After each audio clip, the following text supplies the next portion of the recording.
I like to joke that in high school I got sort of bullied into becoming a feminist. I remember I did have this one English teacher. I was in like an AP English class, and this one teacher, I was in this room with 7 women, me, and this teacher. And all they did, literally the entire class, was have me read feminist essays and review feminist literature. Like, that was the mission of every girl in that classroom, plus the teacher, from week 1, was to turn me into a feminist, which, if you're a conservative watching this, I'm sure is a terrifying thought that that's happening in your schools. I also had a teacher who was insistent that the Confederacy was on the right side of history and would try to sort of push that on his students too. So it was a mixed bag, I would say. But yeah, there was a sort of a degree of ideological indoctrination that happened. And when I first showed up to that class, I remember they asked me if I was a feminist, and I was like, I'm really more of like an egalitarian, I guess you could say, probably not a feminist per se.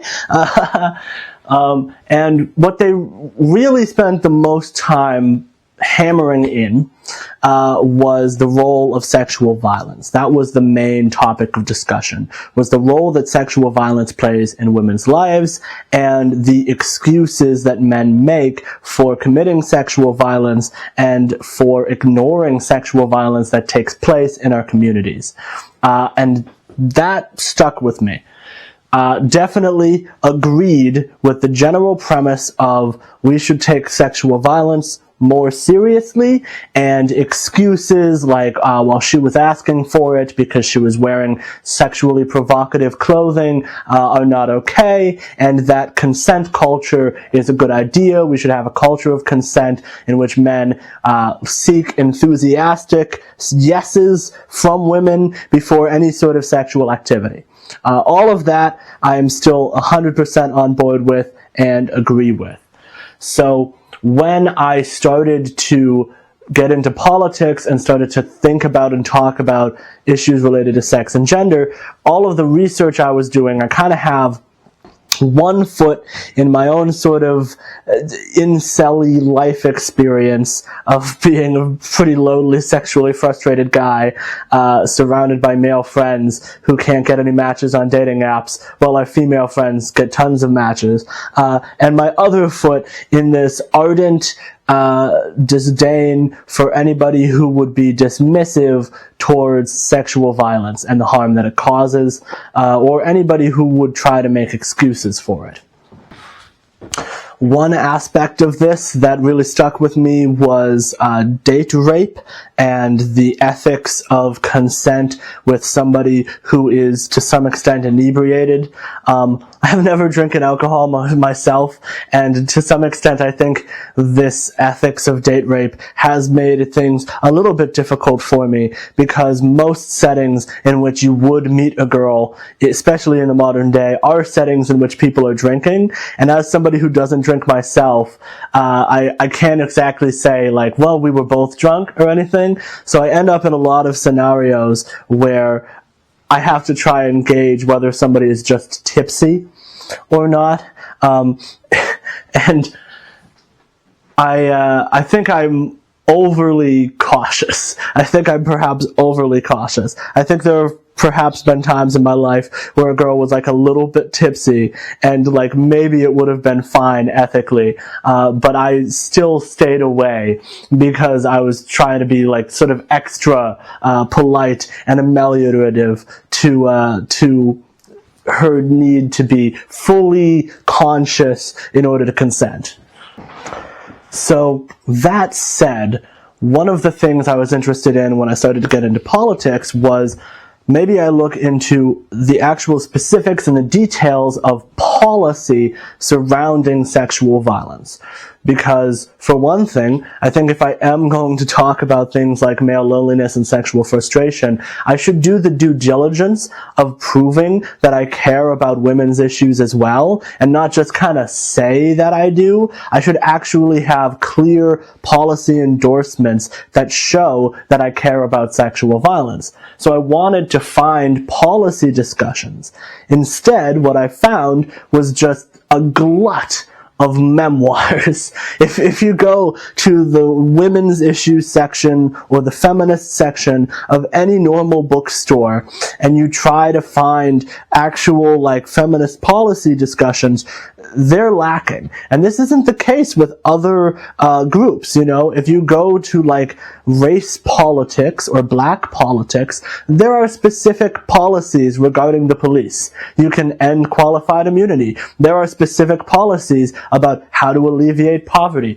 Reparations is a policy. It's not a very good one, but reparations is a policy, right? There are lots of different specific things that the government could do to make things better. With feminism, that seems to be pretty desperately lacking.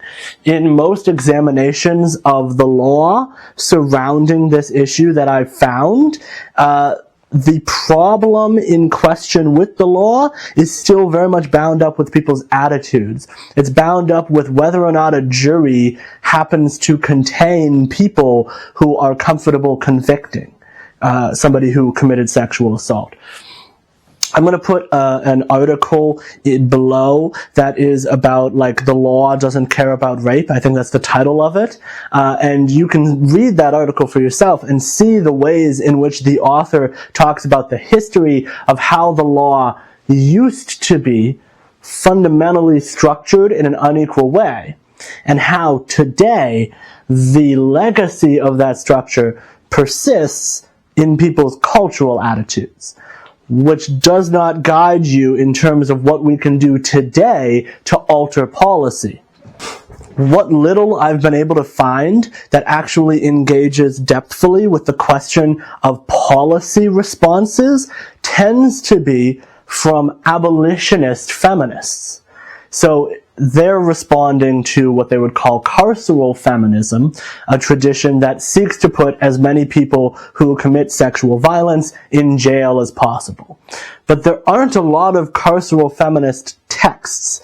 It's something that maybe happens in the world, that our response to male violence is done in this very carceral way. But there aren't a lot of people advocating for carceral feminism. There aren't a lot of women out there, here's my policy proposal for how we can be more aggressive towards sexual violence. At least I have not been able to find those voices.